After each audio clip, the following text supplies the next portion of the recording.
Let's now get you some updates from West Asia, where the Israeli army has continued to bomb the Gaza Strip, and according to the reports that are coming in, at least about 15 Palestinians have now been killed in the Gaza town of Zavada.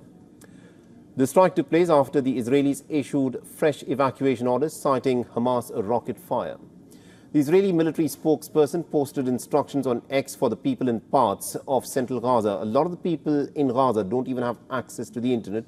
And this is interesting that the Israeli military should have posted instructions on the platform, the social media platform X, earlier known as Twitter, asking people in central Gaza to immediately evacuate to a designated humanitarian zone. The Israeli military is also claiming that it is now looking into the killing of the 15 people.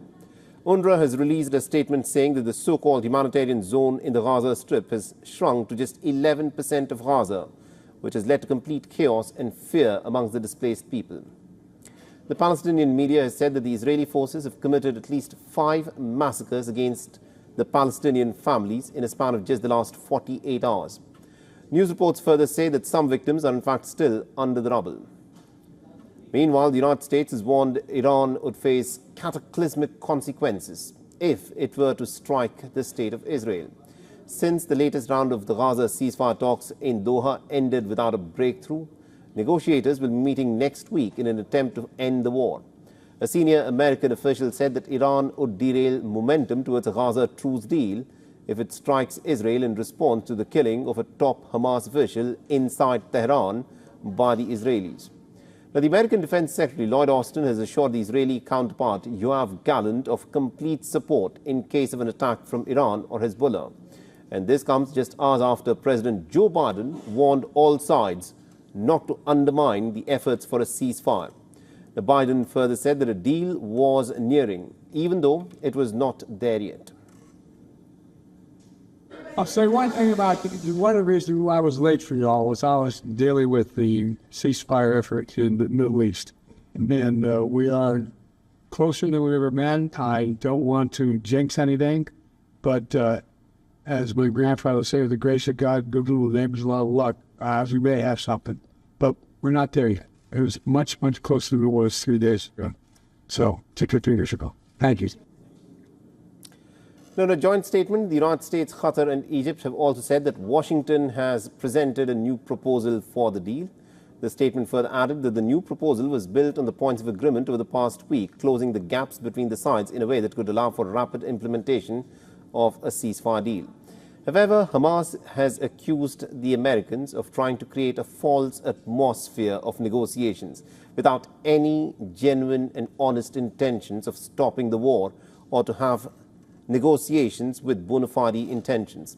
Now, Hamas has dismissed Biden's optimism for a truce. A Hamas official said, and I quote him here, "To say that we are getting anywhere close to a ceasefire deal is an illusion. Expectations were low for this round of ceasefire talks, which began on Thursday."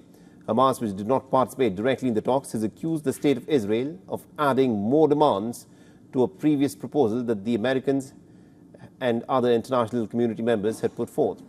Now, both sides have agreed in principle to a plan that President Biden had announced in the month of May. But Hamas has promised amendments, and Israel has suggested more changes, leading each side to accuse the other of trying to undermine the chances of any kind of a deal.